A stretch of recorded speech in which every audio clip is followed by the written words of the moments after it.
ॐ सहनाववतु सहनौ भुनक्तु सह वीर्यं करवावहै तेजस्विनावधीतमस्तु मा विद्विषावहै। ॐ शांति शांति शांति। आदरणीय श्रोतागण, सबको सादर नमस्ते। ऋग्वेदादि भाष्य भूमिका के उपासना प्रकरण से अभी हम स्वाध्याय कर रहे हैं। आज का जो हमारा मंत्र है वो ऋग्वेद का मंत्र है। ओम युञ्जन्ति ब्रध्नपमरुषं चरन्तं परितस्तुषः रोचन्ते रोचनादिभिः।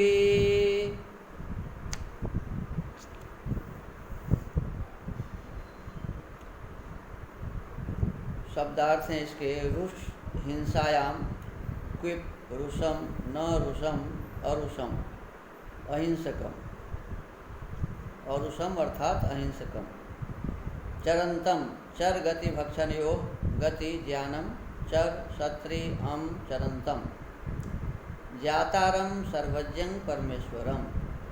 चरंतम अर्थात सर्वज्ञं परमेश्वरम। परितस्तुषः परितः तस्थिवांसः सब ओर से स्थिर रहने वाले मनुष्य, अपनी किरणों से सब ओर व्याप्त होने वाले। क्वसुश्च अष्टाध्यायी तीसरा अध्याय के दूसरे पाद का 107वां सूत्र है। छंद में लिट के स्थान में क्वसु स्था धातु से द्वित्व होकर तस्थिवान तस्थुषः द्वितीया बहुवचनांत स्थिर मन मनुष्यों और जगत के पदार्थों को परितः सर्वतः सब प्रकार से जानने वाले। रोचनाः रुच दीप्तौ अभिप्रीतौ च रोचते रोचयते वा रोचना ईश्वर प्राप्त की रुचि वाले। रोचन्ते रुच दीप्तौ अभिप्रीतौ च भ्वादिगण आत्मनेपद प्रथम पुरुष बहुवचन। मंत्रगत ब्रघ्न और अरुष शब्द यास्क निघंटु में घोड़े के पर्याय रूप में भी पढ़े गए हैं, परंतु प्रकृत मंत्रार्थ में यह अर्थ सर्वथा असंगत है और शतपथादि ग्रंथों के विपरीत है। अनेकार्थक शब्दों का अर्थ प्रकरणादि के अनुसार ही किया जाना चाहिए।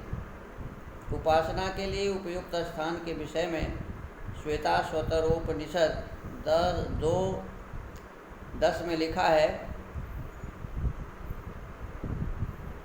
समे शुचौ शर्करा वहनि बालुका विवर्जिते शब्द जलाश्रयादिभिः मनोनुकूले न तो चक्षुपीडने गुहानिवाताश्रयने प्रयोजयेत्।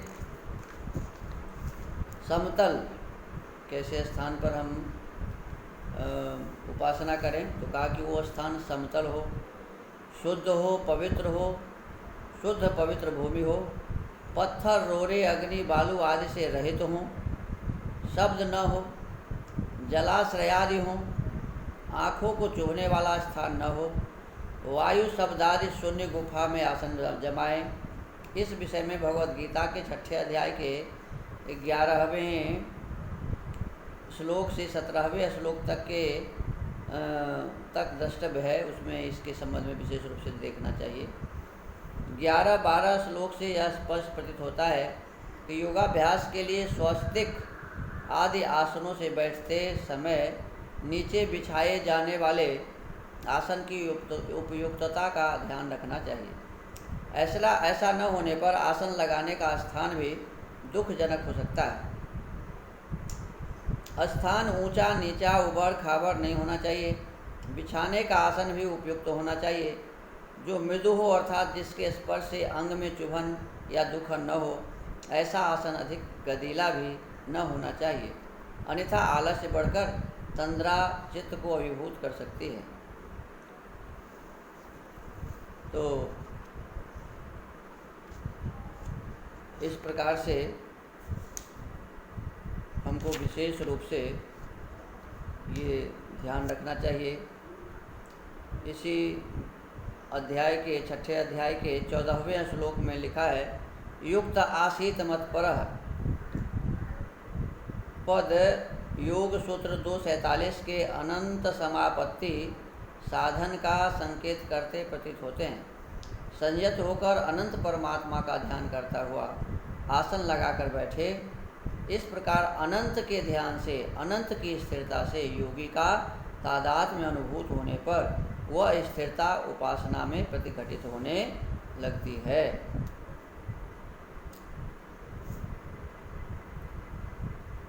योग शास्त्र में एक सूत्र है, योगस् चित्त वृत्ति निरोध। इसमें 4 पद हैं, योग, चित्त, वृत्ति और निरोध। व्याकरण के अनुसार योग पद युजिर योगे तथा युज समाधौ धातुओं से घय प्रत्यय होकर सिद्ध होता है। आकृति समान होने पर भी ये पृथक 2 पद हैं। साधारणतया इस पद का प्रयोग अनेक अर्थों में होता है, पर योग दर्शन के प्रसंग में समाधि अर्थ वाला युज समाधु धातु से निष्पन्न योग पद अधिक उपयुक्त है। चिते संज्ञाने तथा चिते स्मृत्याम धातुओं से त प्रत्यय होने पर चित्त पद सिद्ध होता है, जिसमें ज्ञान की संपन्नता तथा निरंतर स्मरण के मुख्य साधन होने का भाव अंतर्निहित है।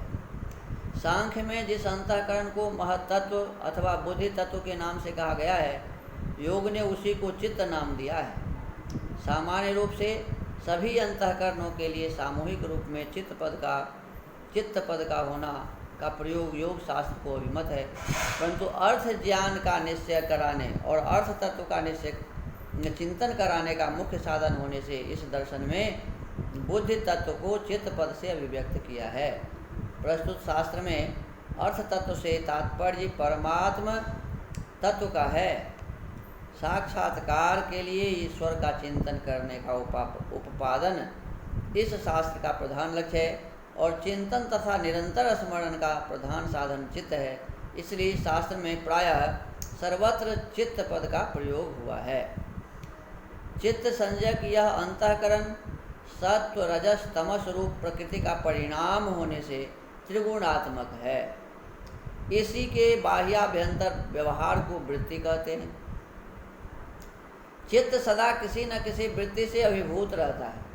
इन वृत्तियों के क्रम का निरोध करना योग है।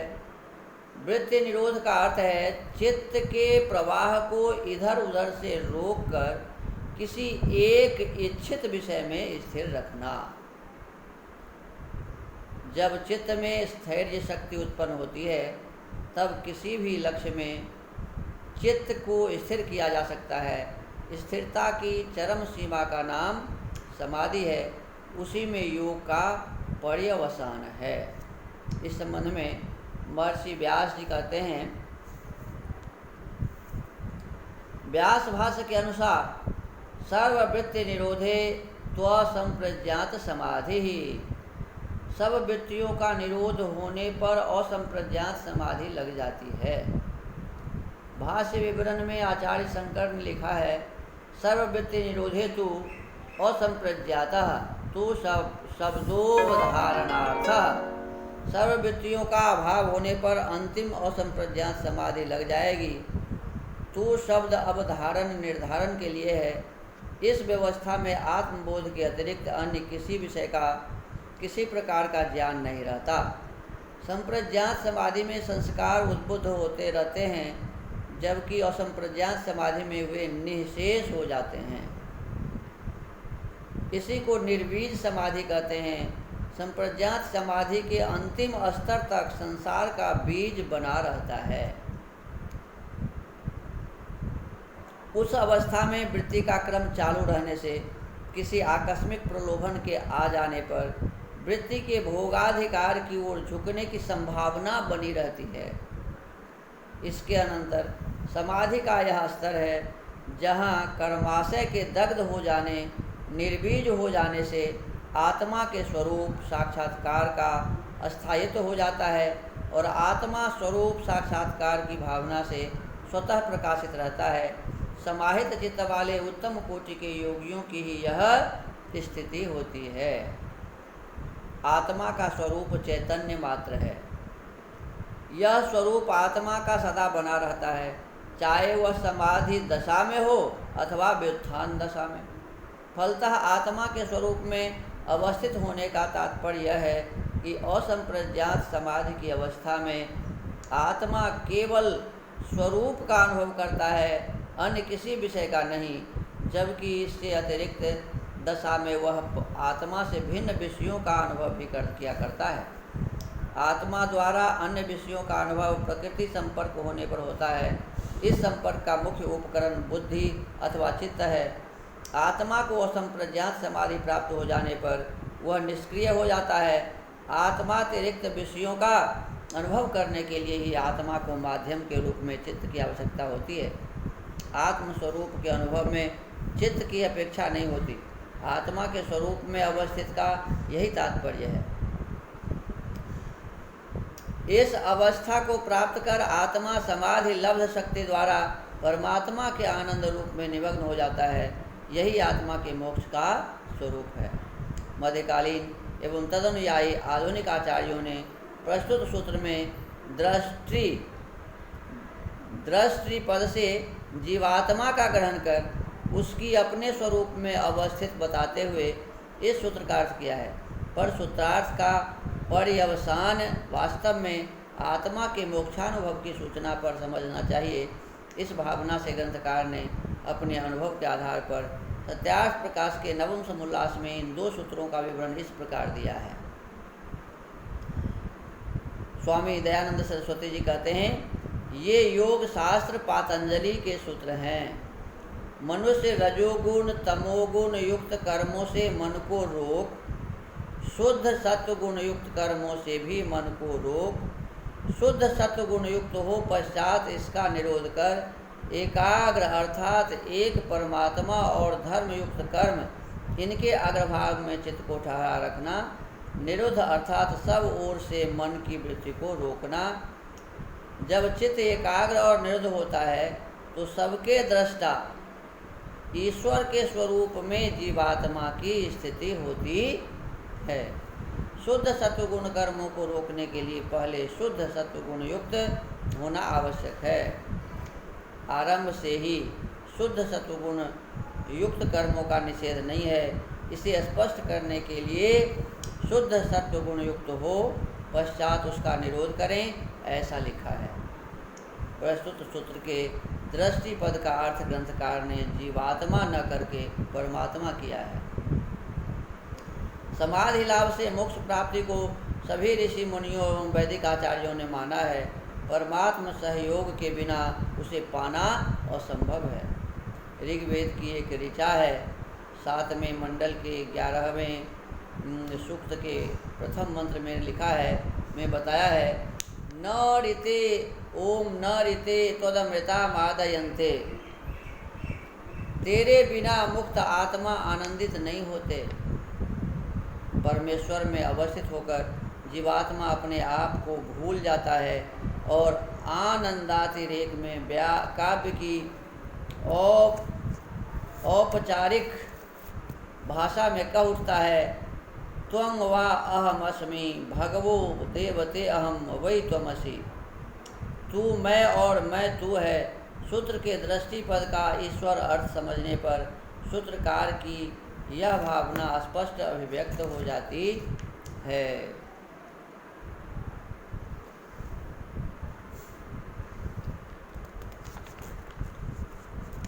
तो हमको विशेष रूप से इस विषय वस्तु में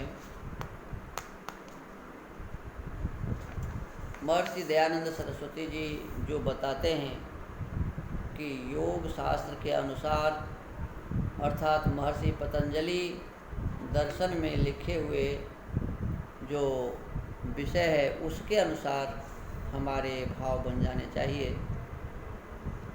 स्वामी जी इस वेद मंत्र के अर्थ को लिखते हुए कहते हैं, युञ्जन्ति ये योगिनो द्विविद्वांसः परितः सर्वतः सर्वान् जगत्पदार्थान् मनुष्यान् वा ज्ञातारं सर्वज्ञम् अहिंसकं करुणामयं रुषहिंसायां विद्या योगाभ्यास प्रेम भरेण सर्वानंदवर्धकं महान्तं परमेश्वर मात्मना सह युञ्जन्ति रोचना त आनंदे प्रकाशिता रुचिमया भूत्वा द्योतनात्मके सर्वप्रकाशके परमेश्वरे परमानंद योगेन प्रकाशन्ते इति प्रथमोर्थः। ये इसके दो अर्थ हैं। द्वितीय अर्थ करते हैं, अथ द्वितीय परितस्थुषः चरन्तमरुषमग्निमयं ब्रह्ममादित्यं सर्वे लोकाः सर्वे पदार्थाश्च तदाकर्षणेन युक्ताः सन्ति एते सर्वे तस्यैव प्रकाशे रुचिकराः सन्तः प्रकाशन्ते इति द्वितीयोर्थः। तीसरा अर्थ भी इसका है, अथ तृतीयः य उपासका परितस्थुषः सर्वान् पदार्थान् चरन्तमरुषं सर्वमस्थं ब्रह्मं सर्वावयव वृद्धिकरं प्राणमादित्यं प्राणायाम रीत्या दिवि द्योतनात्मके परमेश्वरे वर्तमानं रोचनाः रुचिमन्तः सन्तो युक्तं कुर्वन्ति ततस्ते तस्मिन् मोक्षानन्दे परमेश्वरे सदैव प्रकाशन्ते। तो कहते हैं कि मुक्ति का उत्तम साधन उपासना है, इसीलिए जो विद्वान लोग हैं वे सब जगत और सब मनुष्यों के हृदयों में व्याप्त ईश्वर को उपासना रीति से अपने आत्मा के साथ युक्त करते हैं। वह ईश्वर कैसा है?